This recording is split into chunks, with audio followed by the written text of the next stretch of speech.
Hi friends, ದಿನದ ಎಲ್ಲ ಪ್ರಮುಖ ಸುದ್ದಿಯನ್ನು ನಿಮಗೆ ತಲುಪಿಸೋ ಮಸ್ತ್ ಮಗ ಚಾನೆಲ್ನ ಫುಲ್ ನ್ಯೂಸ್ಗೆ ಸ್ವಾಗತ. ನಾನು ಅಮರ್ ಪ್ರಸಾದ್. ರಾಷ್ಟ್ರ ರಾಜಧಾನಿ ದಿಲ್ಲಿಯಲ್ಲಿ ಭಾರಿ ನಾಟಕ ನಡೆದು ಹೋಗಿದೆ. ಕಾಕ್ರೋಚ್ ಜನತಾ ಪಾರ್ಟಿ ಕರೆ ಕೊಟ್ಟಿದ್ದ ಸಂಸತ್ ಚಲೋ ಪ್ರತಿಭಟನೆಯಲ್ಲಿ ಭಾರಿ ಕೋಲಾಹಲ ಆಗಿದೆ. ನೀಟ್ ಪರೀಕ್ಷೆ ಅಕ್ರಮ ಖಂಡಿಸಿ ಧರ್ಮೇಂದ್ರ ಪ್ರಧಾನ್ ಶಿಕ್ಷಣ ಮಂತ್ರಿ ಅವರ ರಾಜೀನಾಮೆಗೆ ಆಗ್ರಹಿಸಿ ಸಿಜೆಪಿ ಈ ಸಂಸತ್ ಚಲೋಗೆ ಕರೆ ಕೊಟ್ಟಿತ್ತು. ಈ ವೇಳೆ ಪ್ರತಿಭಟನಾಕಾರರು ಸಂಸತ್ ಕಡೆಗೆ ನುಗ್ಗೋಕೆ ಪ್ರಯತ್ನ ಪಟ್ಟಾಗ ಪೊಲೀಸರೊಂದಿಗೆ ಘರ್ಷಣೆ ಉಂಟಾಗಿದೆ. ಆಗ ದಿಲ್ಲಿ ಪೊಲೀಸರು ಪ್ರತಿಭಟನಾಕಾರರ ಮೇಲೆ ಲಾಠಿ ಚಾರ್ಜ್ ಮಾಡಿದ್ದಾರೆ. ಉದ್ರಿಕ್ತ ಪ್ರತಿಭಟನಾಕಾರರು ಕಲ್ಲು ತೂರಾಟ ಕೂಡ ಮಾಡಿರೋ ಮಾಹಿತಿ ಬರ್ತಾ ಇದೆ. ಇದರಿಂದ ದಿಲ್ಲಿ ಪೊಲೀಸ್ ಸಬ್ ಇನ್ಸ್ಪೆಕ್ಟರ್ ಒಬ್ರು ಸೇರಿದ ಹಾಗೆ ಹಲವರು ಗಾಯಗೊಂಡ್ರು. ಈ ಪ್ರತಿಭಟನೆ ವೇಳೆ ಕೆಲ ಪ್ರತಿಭಟನಾಕಾರರಂತೂ ಎಷ್ಟು ಹೊಡಿತೀರಾ ಹೊಡಿರಿ, ನಾವು ಲಾಠಿ ಇಡ್ತೀನೋಕೆ ರೆಡಿ ಅಂತ ಅಲ್ಲೇ ನಿಂತ್ಕೊಂಡ್ರು. ಇನ್ನು ಕೆಲವರು ಹೆದರುಕೊಂಡಲ್ಲಿಂದ ಓಡ್ ಕೂಡ ಹೋದ್ರು. ಸುಮಾರು 10,000ಕ್ಕೂ ಅಧಿಕ ಜನ ಈ ಪ್ರತಿಭಟನೆಯಲ್ಲಿ ಪಾಲ್ಗೊಂಡಿದ್ದಾರೆ ಅನ್ನೋ ನಿರೀಕ್ಷೆಗಳಿವೆ. ಅದಾದ್ಮೇಲೂ ಕೂಡ ಪ್ರತಿಭಟನೆ ನಿಂತಿಲ್ಲ. ಮತ್ತೆ ಪ್ರತಿಭಟನಾಕಾರರು ಪಾರ್ಲಿಮೆಂಟ್ ಸ್ಟ್ರೀಟ್ ಕಡೆಗೆ ನುಗ್ಗಿದ್ದಾರೆ. ಅಲ್ಲೂ ಕೂಡ ಲಾಠಿ ಚಾರ್ಜ್ ಆಯಿತು. ಟಿಯರ್ ಗ್ಯಾಸ್, ಅಶ್ರುವಾಯು ಬಳಸಲಾಯಿತು. ಬ್ಯಾರಿಕೇಡ್ಗಳನ್ನು ದಾಟೋಕ್ಕೂ ಕೂಡ ಪ್ರತಿಭಟನಾಕಾರರು ಪ್ರಯತ್ನ ಪಟ್ಟರು. ಇನ್ನು ಮುನ್ನೆಚ್ಚರಿಕಾ ಕ್ರಮವಾಗಿ ದಿಲ್ಲಿಯ 5 ಪ್ರಮುಖ ಮೆಟ್ರೋ ಸ್ಟೇಷನ್ಗಳನ್ನು ಬಂದ್ ಮಾಡಲಾಗಿತ್ತು. ರಾಜೀವ್ ಚೌಕ್, ಪಟೇಲ್ ಚೌಕ್, ಜನಪಥ್, ಕೇಂದ್ರೀಯ ಸಚಿವಾಲಯ ಹಾಗೂ ಸೇವಾ ತೀರ್ಥ ಸ್ಟೇಷನ್ಗಳನ್ನು ಮುಚ್ಚಲಾಗಿತ್ತು. ಅಲ್ಲದೆ ದಿಲ್ಲಿಯ ಕೆಲ ಭಾಗಗಳಲ್ಲಿ ಮೊಬೈಲ್ ಇಂಟರ್ನೆಟ್ ಕೂಡ ಶಟ್ ಡೌನ್ ಮಾಡಲಾಗಿತ್ತು. ಈ ರೀತಿ ಸಿಜೆಪಿ ಅವರು ಸಂಸತ್ ಕಡೆಗೆ ನುಗ್ಗಿದ್ರೆ ಸಮಾಜವಾದಿ ಪಾರ್ಟಿಯ ಸಂಸದೆ ಡಿಂಪಲ್ ಯಾದವ್ ನೇತೃತ್ವದಲ್ಲಿ ಎಸ್ಪಿ ಸಂಸದರು ಜಂತರ್ ಮಂತರ್ಗೆ ಮಾರ್ಚ್ ಮಾಡಿದ್ರು. ಅಲ್ಲಿ ಅವರನ್ನ ಕೂಡ ಬಂಧಿಸಲಾಯಿತು. ಇಷ್ಟೆಲ್ಲ ಆದ್ಮೇಲೆ ಕೇಂದ್ರ ಸರ್ಕಾರ ಕೂಡ ಅಲರ್ಟ್ ಆಯಿತು. ಕಡೆಗೂ ಕಾಕ್ರೋಚ್ ಜನತಾ ಪಾರ್ಟಿಯೊಂದಿಗೆ ಮೀಟಿಂಗ್ ಮಾಡಿದೆ. ಈ ಸಭೆಯಲ್ಲಿ ಕೇಂದ್ರ ಆರೋಗ್ಯ ಸಚಿವ ಜೆಪಿ ನಡ್ಡಾ ಇದ್ರು. ಇತ್ತ ಸಿಜೆಪಿ ವಕ್ತಾರ ಆಶುತೋಷ್ ರಂಕಾ ಮತ್ತು ಸೌರವ್ ದಾಸ್ ಇದರಲ್ಲಿ ಪಾಲ್ಗೊಂಡಿದ್ರು. ಈ ವೇಳೆ ಕೇಂದ್ರ ಸರ್ಕಾರದ ಮುಂದೆ ಹಲವು ಬೇಡಿಕೆಗಳನ್ನ ಇಟ್ಟಿದ್ದಾರೆ. ಸೋನಂ ವಾಂಗ್ಚುಕ್ ಅವರನ್ನ ಕೂಡಲೇ ರಿಲೀಸ್ ಮಾಡಬೇಕು, ಕೇಂದ್ರ ಶಿಕ್ಷಣ ಸಚಿವ ಧರ್ಮೇಂದ್ರ ಪ್ರಧಾನ್ ರಾಜೀನಾಮೆ ಕೊಡಬೇಕು, ಹಾಗೂ ಜೀವ ಕಳೆದುಕೊಂಡ ನೀಟ್ ಆಕಾಂಕ್ಷಿಗಳ ಕುಟುಂಬಕ್ಕೆ ತಲಾ 1 ಕೋಟಿ ರೂಪಾಯಿ ಪರಿಹಾರ ಕೊಡಬೇಕು ಅಂತ ಕೇಳಿದ್ದಾರೆ. ಈ ಬೇಡಿಕೆಗಳ ಬಗ್ಗೆ ಸರ್ಕಾರದೊಂದಿಗೆ ಚರ್ಚಿಸೋಕೆ ಜೆಪಿ ನಡ್ಡಾ ಟೈಮ್ ಕೇಳಿದ್ದಾರೆ ಅಂತಲೂ ಗೊತ್ತಾಗಿದೆ. ಈ ಬೆಳವಣಿಗೆ ನಡುವೆನೆ ಇಂಟ್ರೆಸ್ಟಿಂಗ್ ಏನು ಅಂದ್ರೆ, ಅಮಿತ್ ಶಾ ಕೇಂದ್ರ ಶಿಕ್ಷಣ ಮಂತ್ರಿ ಧರ್ಮೇಂದ್ರ ಪ್ರಧಾನ್ರನ್ನ ಕರೆಸಿ ಮಾತನಾಡಿದ್ದಾರೆ. ಸುಮಾರು 3 ಗಂಟೆಗೂ ಅಧಿಕ ಕಾಲ ಧರ್ಮೇಂದ್ರ ಪ್ರಧಾನ್ ಜೊತೆಗೆ ಅಮಿತ್ ಶಾ ಚರ್ಚೆ ಮಾಡಿದ್ದಾರೆ. ಅಲ್ಲದೆ ದಿಲ್ಲಿ ಪೊಲೀಸ್ ಕಮಿಷನರ್, ಕೇಂದ್ರ ಗೃಹ ಕಾರ್ಯದರ್ಶಿ ಗೋವಿಂದ್ ಮೋಹನ್ ರನ್ನ ಮೀಟ್ ಮಾಡಿದ್ದಾರೆ. ಈ ಮೀಟಿಂಗ್ ನಲ್ಲಿ ಕೇಂದ್ರ ಇಂಟೆಲಿಜೆನ್ಸ್ ಬ್ಯೂರೋ ಮುಖ್ಯಸ್ಥರು ಕೂಡ ಇದ್ರು ಅಂತ ಮಾಹಿತಿ ಬರ್ತಾ ಇದೆ. ಇಷ್ಟೆಲ್ಲ ಆದ್ಮೇಲೂ ಕೂಡ ಕಾಕ್ರೋಚ್ ಜನತಾ ಪಾರ್ಟಿ ನಾವು ಪ್ರತಿಭಟನೆ ನಿಲ್ಸಲ್ಲ ಅಂತ ಹೇಳಿದ್ದಾರೆ. ಧರ್ಮೇಂದ್ರ ಪ್ರಧಾನ್ ರಾಜೀನಾಮೆ ಕೊಡೋವರೆಗೂ ನಿಲ್ಸಲ್ಲ ಅಂತ ಹೇಳಿದ್ದಾರೆ. ಇನ್ನು ದಿಲ್ಲಿ ಪೊಲೀಸರು ಕಾಕ್ರೋಚ್ ಪಾರ್ಟಿಯ ಪ್ರೊಟೆಸ್ಟ್ ಸೈಟ್ಗಳನ್ನು ಕ್ಲಿಯರ್ ಮಾಡಿದ್ದಾರೆ. ಜಂತರ್ ಮಂತರ್ನಲ್ಲಿ ಹಾಕಿದ್ದ ಟೆಂಟ್ಗಳನ್ನು ತೆರವು ಮಾಡಿದ್ದಾರೆ. ಇನ್ನು ಸಫ್ದರ್ಜಂಗ್ ಹಾಸ್ಪಿಟಲ್ನಲ್ಲಿ ಚಿಕಿತ್ಸೆ ಪಡಿತಾ ಇರೋ ಸೋನಂ ವಾಂಗ್ಚುಕ್ ಆಸ್ಪತ್ರೆಯಿಂದ ಪತ್ರ ಬರೆದಿದ್ದಾರೆ. ಸಂಸತ್ ಮಾರ್ಚ್ನಲ್ಲಿ ಪಾಲ್ಗೊಳ್ಳೋಕೆ ಅವಕಾಶ ಕೊಡಿ ಅಂತ ಮನವಿ ಮಾಡಿದ್ದಾರೆ. ಅಲ್ಲದೆ ಉಪವಾಸ ಸತ್ಯಾಗ್ರಹ ಹಿಂಪಡೆಯೋಕೆ 3 ಕಂಡೀಷನ್ ಹಾಕಿದ್ದಾರೆ. ನೀಟ್ ಪೇಪರ್ ಲೀಕ್ ಸೇರಿದ ಹಾಗೆ ಶಿಕ್ಷಣ ವ್ಯವಸ್ಥೆಯ ವೈಫಲ್ಯಕ್ಕೆ ಸರ್ಕಾರವೇ ಹೊಣೆ ಹೊರಬೇಕು. ಪೇಪರ್ ಲೀಕ್ ವಿಚಾರವನ್ನ ಸಂಸತ್ನಲ್ಲಿ ಚರ್ಚಿಸೋದಾಗಿ ನಾಯಕರು ಭರವಸೆ ಕೊಡಬೇಕು, ಅಥವಾ ಪ್ರಮುಖ ನಾಯಕರೇ ಹಾಸ್ಪಿಟಲ್ಗೆ ಬಂದು ಈ ಬಗ್ಗೆ ಭರವಸೆ ಕೊಡಬೇಕು ಅಂತ ವಾಂಗ್ಚುಕ್ ಹೇಳಿದ್ದಾರೆ. ಇನ್ನು ಜುಲೈ 20ನೇ ತಾರೀಕಿನಿಂದ ಸಂಸತ್ನ ಮುಂಗಾರು ಅಧಿವೇಶನ ಶುರುವಾಗಿದೆ. ಆದರೆ ಮೊದಲ ದಿನವೇ ಉಭಯ ಸದನಗಳಲ್ಲಿ ಭಾರೀ ಗದ್ದಲ ಉಂಟಾಗಿದೆ. ವಿಪಕ್ಷಗಳ ಪ್ರತಿಭಟನೆಯಿಂದ ಲೋಕಸಭೆ ಮತ್ತು ರಾಜ್ಯಸಭೆ 5-6 ಬಾರಿ ಮುಂದೂಡಿಕೆಯಾಗಿವೆ. ನೀಟ್ ಪೇಪರ್ ಲೀಕ್ ಮತ್ತು ರಾಮ ಮಂದಿರ ದೇಣಿಗೆ ಕಳ್ಳತನ ವಿಚಾರವಾಗಿ ವಿಪಕ್ಷಗಳು ಗಲಾಟೆ ಮಾಡಿದ್ವು. ಇತ್ತ ರಾಜ್ಯಸಭೆಯಲ್ಲಿ ವಿಪಕ್ಷ ನಾಯಕ ಮಲ್ಲಿಕಾರ್ಜುನ ಖರ್ಗೆ ಸಿಜೆಪಿ ಪ್ರತಿಭಟನಾಕಾರರ ಮೇಲೆ ಲಾಠಿ ಚಾರ್ಜ್ ಆಗಿರೋದನ್ನ ಖಂಡಿಸಿದ್ದಾರೆ. ಇದರಿಂದ ರಾಜ್ಯಸಭೆಯಲ್ಲಿ ಗದ್ದಲ ಕೂಡ ಆಗಿದೆ. ಇತ್ತ ಸಂಸದ ಶಶಿ ತರೂರ್ ಸಂಸತ್ನಲ್ಲಿ ಪ್ರಮುಖ ವಿಚಾರಗಳ ಬಗ್ಗೆ ಚರ್ಚೆಗೆ ಅವಕಾಶ ಕೊಡದೇ ಇರೋದಕ್ಕೆ ಆಕ್ಷೇಪ ವ್ಯಕ್ತಪಡಿಸಿದ್ದಾರೆ. ಸಂಸತ್ತು ಅನ್ನೋದು ಬರೀ ಸರ್ಕಾರದ ನೋಟಿಸ್ ಬೋರ್ಡ್ ತರ ಆಗಬಾರದು. ಜನಸಾಮಾನ್ಯರ ಧ್ವನಿ ಹಾಗೂ ಸಮಸ್ಯೆಗಳನ್ನ ಎತ್ತೋದಕ್ಕೆ ಸಂಸತ್ತು ಇರೋದು ಅಂತ ಹೇಳಿದ್ದಾರೆ. ದೇಶಾದ್ಯಂತ ಸೃಷ್ಟಿಯಾಗಿರೋ ಪ್ರಮುಖ ಸಮಸ್ಯೆಗಳ ಬಗ್ಗೆ ಸರ್ಕಾರ ಚರ್ಚೆಗೆ ಯಾಕೆ ಹೆದರುತ್ತೆ ಅಂತ ಪ್ರಶ್ನೆ ಮಾಡಿದ್ದಾರೆ. ಇತ್ತ ರಾಜ್ಯಸಭೆಯಲ್ಲಿ ಡಿಎಂಕೆ ಕರ್ನಾಟಕದ ಮೇಕೆದಾಟು ಯೋಜನೆಯನ್ನ ಪ್ರಸ್ತಾಪ ಮಾಡಿದೆ. ಮೇಕೆದಾಟು ಯೋಜನೆಯನ್ನ ವಿರೋಧಿಸಿದ್ದಾರೆ. ರಾಜ್ಯಸಭೆಯಲ್ಲಿ ಕಲಾಪವನ್ನ ಚೇಂಜ್ ಮಾಡಿ ಈ ಯೋಜನೆ ಬಗ್ಗೆ ಚರ್ಚೆ ಮಾಡಬೇಕು ಅಂತ ಡಿಎಂಕೆ ಸಂಸದ ತಿರುಚಿ ಶಿವಾನ್ ಅವರು ನೋಟಿಸ್ ಕೊಟ್ಟಿದ್ದಾರೆ. ಈ ಡ್ಯಾಂನಿಂದ ತಮಿಳುನಾಡಿನ ರೈತರಿಗೆ ಸಮಸ್ಯೆ ಆಗುತ್ತೆ, ಅವಕಾಶ ಕೊಡಲೇಬಾರದು ಅಂತ ಕೇಂದ್ರ ಸರ್ಕಾರವನ್ನ ಒತ್ತಾಯ ಮಾಡಿದ್ದಾರೆ. ಎಲ್ಲ ಗದ್ದಲಗಳ ನಡುವೆನೇ ಕೇಂದ್ರ ಸರ್ಕಾರ ಮಹತ್ವದ ಮಸೂದೆ ಮಂಡಿಸಿದೆ. ಕೇಂದ್ರ ಕಾನೂನು ಸಚಿವ ಅರ್ಜುನ್ ರಾಮ್ ಮೇಘವಾಲ್ ಲೋಕಸಭೆಯಲ್ಲಿ ಸುಪ್ರೀಂ ಕೋರ್ಟ್ ನ್ಯಾಯಾಧೀಶರ ತಿದ್ದುಪಡಿ ಮಸೂದೆಯನ್ನು ಮಂಡಿಸಿದ್ದಾರೆ. ಈ ಬಿಲ್ ಮೂಲಕ ಸುಪ್ರೀಂ ಕೋರ್ಟ್ ನ್ಯಾಯಾಧೀಶರ ಸಂಖ್ಯೆಯನ್ನ ಮುಖ್ಯ ನ್ಯಾಯಾಧೀಶರನ್ನ ಸೇರಿಸಿ 33ರಿಂದ 38ಕ್ಕೆ ಏರಿಕೆ ಮಾಡಲಾಗ್ತಿದೆ. ಇದಕ್ಕೂ ಮುನ್ನ ಅಧಿವೇಶನ ಶುರುವಾಗೋಕ್ಕೂ ಮುಂಚೆ ಪಿಎಂ ನರೇಂದ್ರ ಮೋದಿ ಮಾತನಾಡಿದ್ರು. ಈ ವೇಳೆ ವಿಪಕ್ಷ ನಾಯಕ ರಾಹುಲ್ ಗಾಂಧಿಯ ಕಾಲೆಳೆದಿದ್ದಾರೆ. ಖಾಸಗಿ ಬಾಹ್ಯಾಕಾಶ ಸಂಸ್ಥೆ ಸ್ಕೈರೂಟ್ ಸಾಧನೆಯನ್ನ ಹೊಗಳುತ್ತಾರೆ. ರಾಹುಲ್ಗೆ ತಿರುಗೇಟು ಕೊಟ್ಟಿದ್ದಾರೆ. ಇತ್ತೀಚೆಗಷ್ಟೇ ಈ ಸಂಸ್ಥೆ ಭಾರತದ ಮೊದಲ ಖಾಸಗಿ ರಾಕೆಟ್ ವಿಕ್ರಮ್ 1 ಅನ್ನ ಉಡಾವಣೆ ಮಾಡಿತ್ತು. ಈ ಅದ್ಭುತ ಸಾಧನೆ ಮಾಡಿದ ಯುವಕರ ಸರಾಸರಿ ವಯಸ್ಸು ಜಸ್ಟ್ 28 ವರ್ಷ ಅಂತ ಮೋದಿ ಹೇಳಿದ್ದಾರೆ.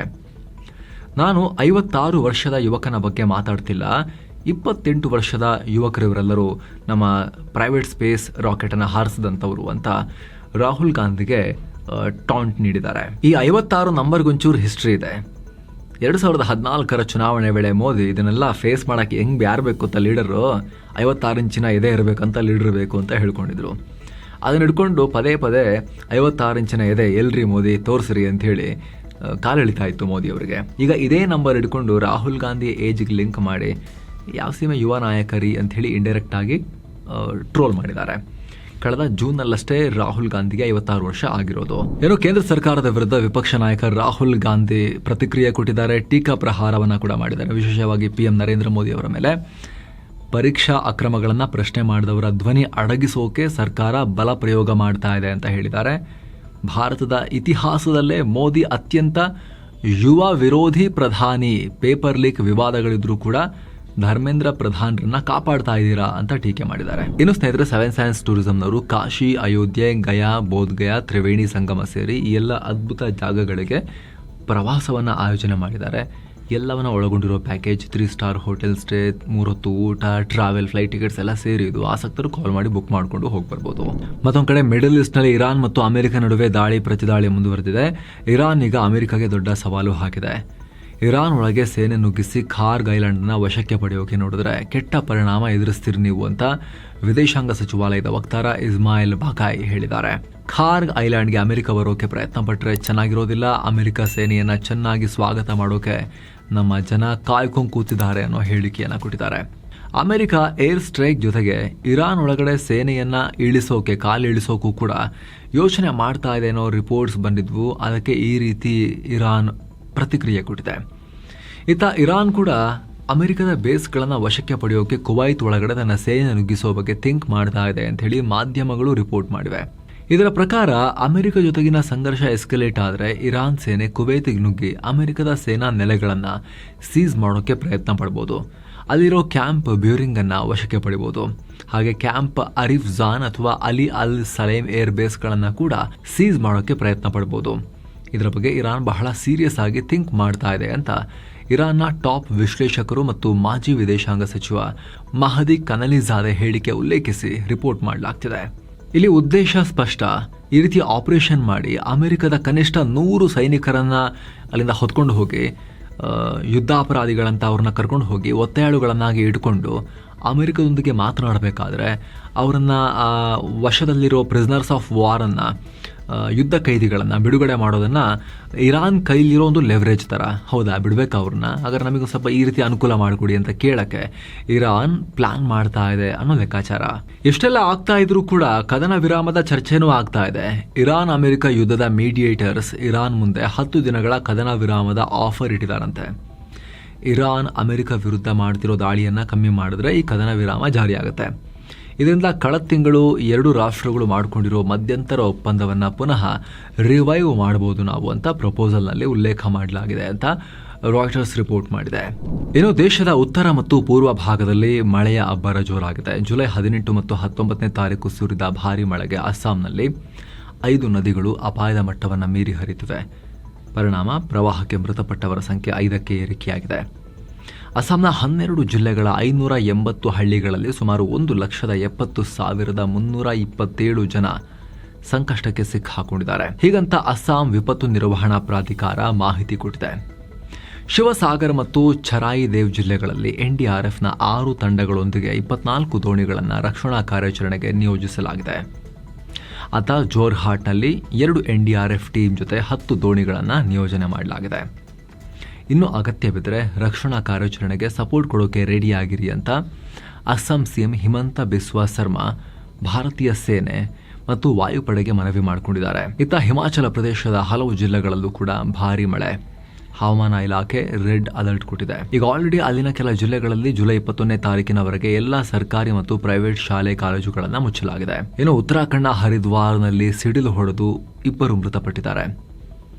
84 ರಸ್ತೆಗಳು ಭೂಕುಸಿತ ಉಂಟಾಗಿ ಬ್ಲಾಕ್ ಆಗಿವೆ. ಮುಂದಿನ ಕೆಲ ದಿನಗಳ ಕಾಲ ಉತ್ತರಾಖಂಡ್ನ 10 ಜಿಲ್ಲೆಗಳಲ್ಲಿ ಇನ್ನೂ ಜೋರಾಗಿ ಮಳೆಯಾಗುತ್ತೆ ಅಂತ ಹೇಳಿ ರೆಡ್ ಅಲರ್ಟ್ ಅನ್ನ ಕೊಡಲಾಗಿದೆ. ಇನ್ನು ಕರ್ನಾಟಕದ ಕಡೆಗೆ ಬರೋದಾದ್ರೆ ಜುಲೈ 21ನೇ ತಾರೀಕು ದಕ್ಷಿಣ ಕನ್ನಡ, ಉಡುಪಿ ಮತ್ತು ಉತ್ತರ ಕನ್ನಡ ಜಿಲ್ಲೆಗಳಲ್ಲಿ ಜೋರ್ ಮಳೆಯಾಗುತ್ತೆ ಅಂತ ಹವಾಮಾನ ಇಲಾಖೆ ಮುನ್ಸೂಚನೆ ಕೊಟ್ಟಿದೆ. ಅಲ್ಲದೆ ಚಿಕ್ಕಮಗಳೂರು, ಹಾಸನ, ಶಿವಮೊಗ್ಗ, ಬೆಳಗಾವಿ, ಕಲಬುರಗಿ, ಯಾದಗಿರಿ, ಬೀದರ್ ಜಿಲ್ಲೆಗಳಲ್ಲೂ ಕೂಡ ಮಳೆಯಾಗೋ ಛಾಯೆ ಇದೆ. ಯೆಲ್ಲೋ ಅಲರ್ಟ್ ಕೊಡಲಾಗಿದೆ. ಇನ್ನು ಉಳಿದ ಜಾಗಗಳಲ್ಲಿ ಒಣ ಹವೆ ಮಾತ್ರ ಇರುತ್ತೆ. ಜೋರಾಗಿ ಗಾಳಿ ಬೀಸೋ ಸಾಧ್ಯತೆ ಇದೆ. ಇತ್ತ ಬೆಂಗಳೂರಲ್ಲೂ ಕೆಲ ಕಡೆ ಮಾತ್ರ ಹಗುರದಿಂದ ಸಾಧಾರಣ ಮಳೆ, ಗಾಳಿಯ ಮುನ್ಸೂಚನೆ ಇದೆ. ಮೋಡ ಕವಿದ ವಾತಾವರಣ ಕೂಡ ಇರುತ್ತೆ.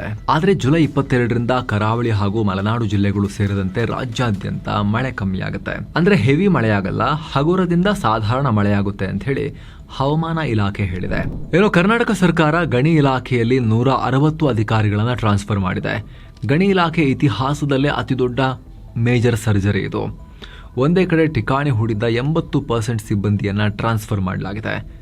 ಇದರಲ್ಲಿ 131 ಭೂವಿಜ್ಞಾನಿಗಳು, 23 ಹಿರಿಯ ಭೂವಿಜ್ಞಾನಿಗಳು ಮತ್ತು 6 ಉಪನಿರ್ದೇಶಕರು ಸೇರಿದ್ದಾರೆ.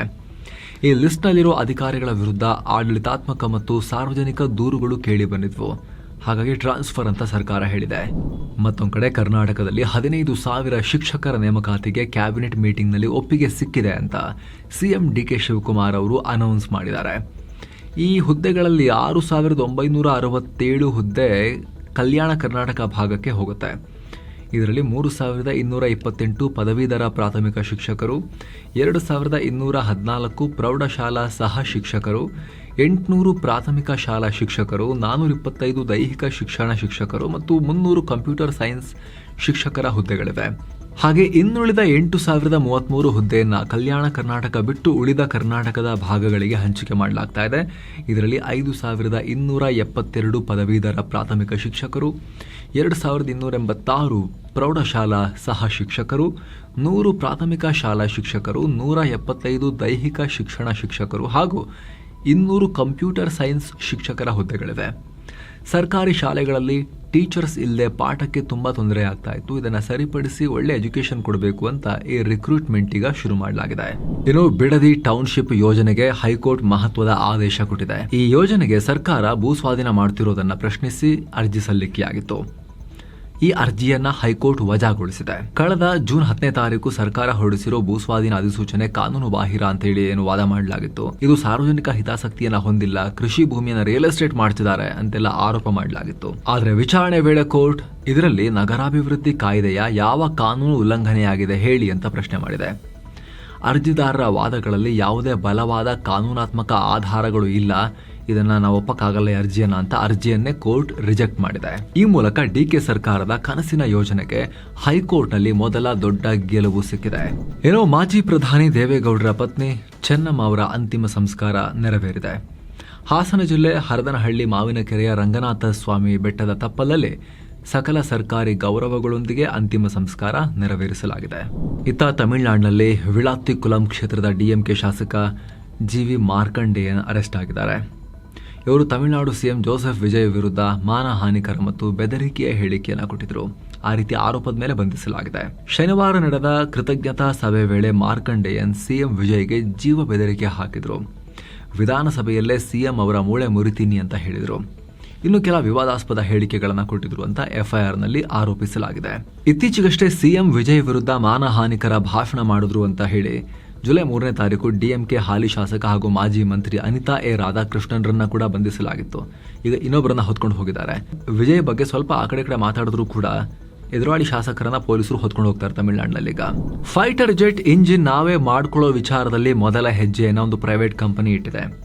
ಪಾಣನಿಯನ್ ಇಂಡಿಯಾ ಅನ್ನೋ ಪ್ರೈವೇಟ್ ಕಂಪನಿ ದೇಶದಲ್ಲೇ first time 4.5 kilo newton turbo fan engine programme ಅನ್ನ ಅನಾವರಣ ಮಾಡಿದೆ. ಇದು ಫೈಟರ್ ಜೆಟ್ ಎಂಜಿನ್ ಟೆಕ್ನಾಲಜಿಯಲ್ಲಿ ಬ್ರೇಕ್ ಥ್ರೂ. ನಮಗೆ ಡಿಫೆನ್ಸ್ ಮಿನಿಸ್ಟ್ರಿಯ LRLACM ಅಂದ್ರೆ long range land attack cruise missile project ನ ಬೇಡಿಕೆಗೆ ತಕ್ಕಂತೆ ಎಂಜಿನ್ ರೆಡಿ ಮಾಡ್ತಾ ಇದ್ದಾರೆ.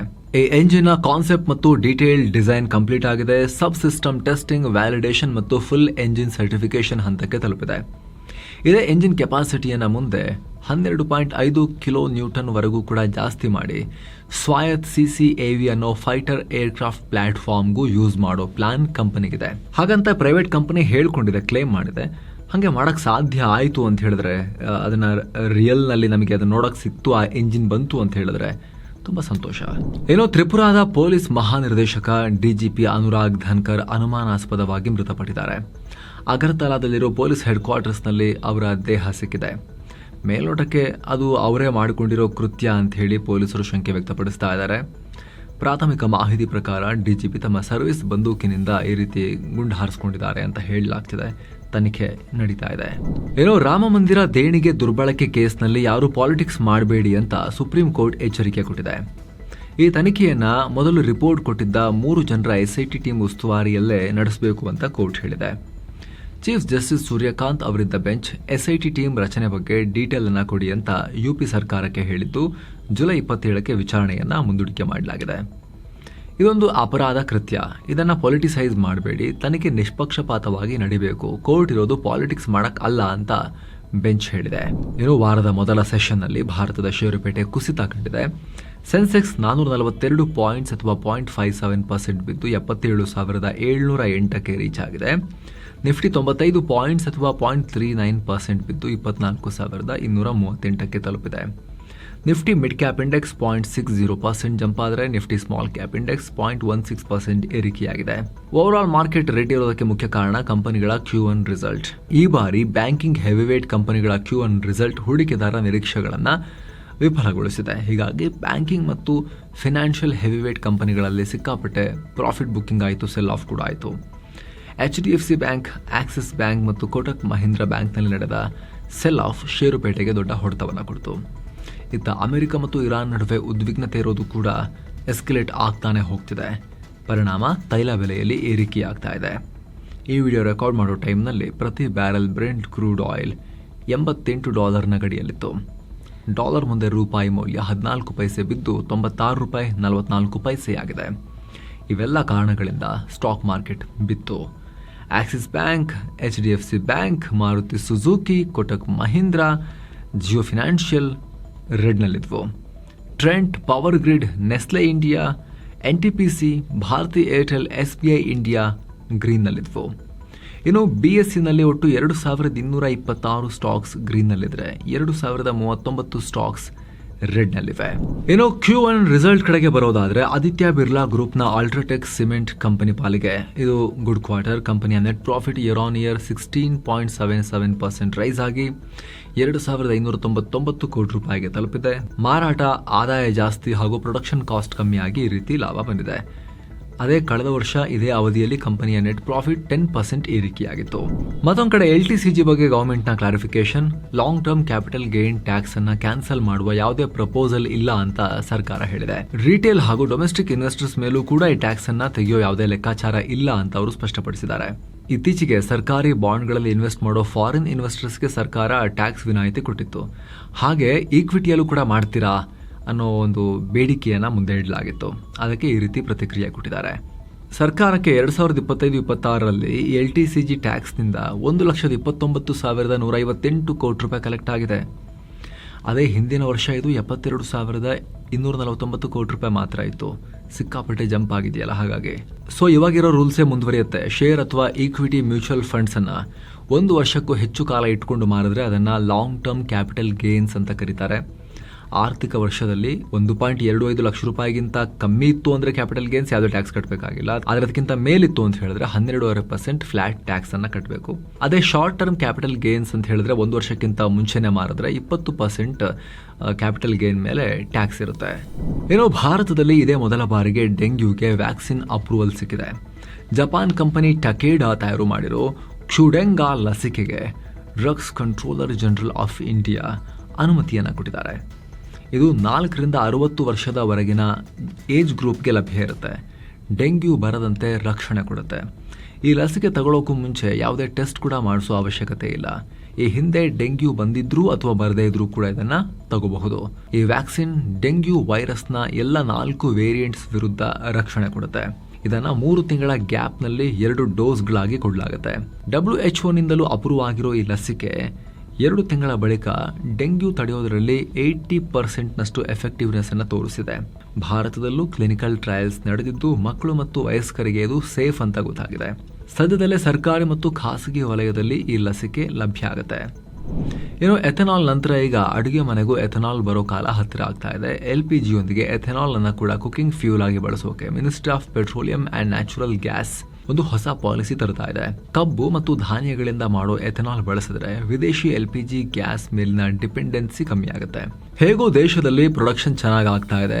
ಪೆಟ್ರೋಲ್ ಬ್ಲೆಂಡಿಂಗ್ ಮತ್ತು ಇತರ ಕೆಲಸಗಳಿಗೆ ಬಳಸಿದ ಮೇಲೂ ಕೂಡ 7 ಬಿಲಿಯನ್ ಲೀಟರ್ ಎಕ್ಸ್ಟ್ರಾ ಉಳಿತಾ ಇದೆ. ಆಯಿಲ್ ಕಂಪನಿಗಳು ಎಥೆನಾಲ್ ಸ್ಟವ್ ಬಗ್ಗೆ ರಿಸರ್ಚ್ ಮಾಡ್ತಾ ಇವೆ. ಪೆಟ್ರೋಲ್ ಬಂಕ್ಗಳಲ್ಲೇ ಎಥೆನಾಲ್ ATM ಅನ್ನು ಓಪನ್ ಮಾಡಿ ಜನರಿಗೆ ಕ್ಯಾನ್ಗಳಲ್ಲಿ ಕೊಡೋಕೆ ರೆಡಿ ಆಗ್ತಿದ್ದಾರೆ. ಗಲ್ಫ್ ರಾಷ್ಟ್ರಗಳ ಯುದ್ಧದಿಂದ ಭಾರತಕ್ಕೆ ಬರೋ LPG ಸಪ್ಲೈಗೆ ಪ್ರಾಬ್ಲಮ್ ಆಗ್ತಿದೆಯಲ್ಲ, ಹೀಗಾಗಿ ಇಲ್ಲೂ ಕೂಡ ಎಥೆನಾಲ್ ಕಡೆಗೆ ಶಿಫ್ಟ್ ಆದ್ರೆ 2050 ಹೊತ್ತಿಗೆ 2 ಲಕ್ಷ ಕೋಟಿ ರೂಪಾಯಿ ಸಬ್ಸಿಡಿ ಹಣ ಉಳಿಸಬಹುದಾ ಅನ್ನೋ ಲೆಕ್ಕಾಚಾರಗಳಷ್ಟೇ. ಪ್ರಸಕ್ತ ಹಣಕಾಸು ವರ್ಷದ ಮೊದಲ 2 ತಿಂಗಳಲ್ಲಿ ಭಾರತದ ರಫ್ತು ಹೆಚ್ಚಾಗಿದೆ. ವಿಶೇಷ ಅಂದ್ರೆ ಆಸಿಯಾನ್ ಮತ್ತು ಆಫ್ರಿಕಾ ಖಂಡಗಳ ಪಾಲು ಹೆಚ್ಚಾಗಿದೆ. ಏಪ್ರಿಲ್ ಮೇ ಅವಧಿಯಲ್ಲಿ ಭಾರತದ ರಫ್ತು 16.09% ಏರಿಕೆ ಕಂಡಿದೆ. $88.91 ಬಿಲಿಯನ್ ತಲುಪಿದೆ. ಆಸಿಯಾನ್ ರಾಷ್ಟ್ರಗಳಿಗೆ ಭಾರತದ ರಫ್ತು 66.9% ಜಂಪ್ ಆಗಿ $10.5 ಬಿಲಿಯನ್ ಏರಿಕೆಯಾಗಿದೆ. ಇನ್ನು ಆಫ್ರಿಕನ್ ರಾಷ್ಟ್ರಗಳಿಗೆ ಮಾಡಿದ ರಫ್ತು 53% ಹೆಚ್ಚಾಗಿ $9.6 ಬಿಲಿಯನ್ ತಲುಪಿದೆ. ಈ ಗ್ರೂಪ್ನ ರಾಷ್ಟ್ರಗಳಿಂದಲೇ ರಫ್ತಲ್ಲಿ $7.6 ಬಿಲಿಯನ್ ಅಧಿಕ ಗ್ರೋತ್ ಕಂಡಿದೆ. ಆದರೂ ಕೂಡ ನ್ಯಾಫ್ಟಾ ವಲಯ ಭಾರತದ ಅತಿದೊಡ್ಡ ಎಕ್ಸ್ಪೋರ್ಟ್ ಹಬ್ ಆಗಿದೆ. ಅಮೆರಿಕ, ಕೆನಡಾ ಒಳಗೊಂಡ ನ್ಯಾಫ್ಟಾಗೆ ರಫ್ತು 2.6% ಏರಿಕೆಯಾಗಿದೆ. $18.8 ಬಿಲಿಯನ್ ನಿಂದ $19.3 ಬಿಲಿಯನ್ ಹೆಚ್ಚಾಗಿದೆ. ಚಿನ್ನ ಮತ್ತು ಬೆಳ್ಳಿ ಬೆಲೆ ವಿಚಾರಕ್ಕೆ ಬಂದ್ರೆ 24 ಕ್ಯಾರೆಟ್ನ 10 ಗ್ರಾಂ ಚಿನ್ನದ ಬೆಲೆಯಲ್ಲಿ $1,095 ಹೆಚ್ಚಾಗಿ $1,42,254 ಆಗಿದೆ. 22 ಕ್ಯಾರೆಟ್ನ 10 ಗ್ರಾಂ ಚಿನ್ನದ ಬೆಲೆಯಲ್ಲಿ $1,008 ಹೆಚ್ಚಾಗಿ $1,30,310 ಆಗಿದೆ. 1 ಕೆಜಿ ಬೆಳ್ಳಿ ಬೆಲೆಯಲ್ಲಿ $4,101 ಹೆಚ್ಚಾಗಿ $2,19,575 ಆಗಿದೆ. ಸೊ ಫ್ರೆಂಡ್ಸ್, ಇದಾಗಿತ್ತು ಇವತ್ತಿನ ಫುಲ್ ನ್ಯೂಸ್. ನಾವು ಕುಯ್ದಿಲ್ಲ, ಹೇಳಲಿಲ್ಲ, ಕಿರಿಚಾಡಿಲ್ಲ, ಬರೀ ಸುದ್ದಿಯ ರೀತಿಯಲ್ಲಿ ನಿಮಗೆ ತಲುಪಿಸೋ ಪ್ರಯತ್ನವನ್ನ ಮಾಡಿದ್ದೀವಿ. ನಿಮಗಿದು ಇಷ್ಟ ಆಗ್ತಾ ಇದ್ರೆ ನಮ್ಮ ಚಾನಲ್ಗೆ ನೀವು ವಿಡಿಯೋ ಕೆಳಗಿರೋ ಜಾಯಿನ್ ಬಟನ್ ಮೂಲಕ ಮೆಂಬರ್ಸ್ ಆಗಿ ಜಾಯಿನ್ ಆಗೋದನ್ನ ಕನ್ಸಿಡರ್ ಮಾಡಬಹುದು. ಆಗ ಎಲ್ಲ ಮೆಂಬರ್ ಓನ್ಲಿ ವಿಡಿಯೋಸ್ ಅನ್ನ ಕೂಡ ನೋಡೋಕೆ ಶುರು ಮಾಡಬಹುದು. ಆಸಕ್ತರು ಜಾಯಿನ್ ಬಟನ್ ಚೆಕ್ ಮಾಡಿ. ಮತ್ತೆ ಭೇಟಿ ಆಗ್ತಿರೋಣ ಸ್ನೇಹಿತರೆ. ನಮಸ್ಕಾರ.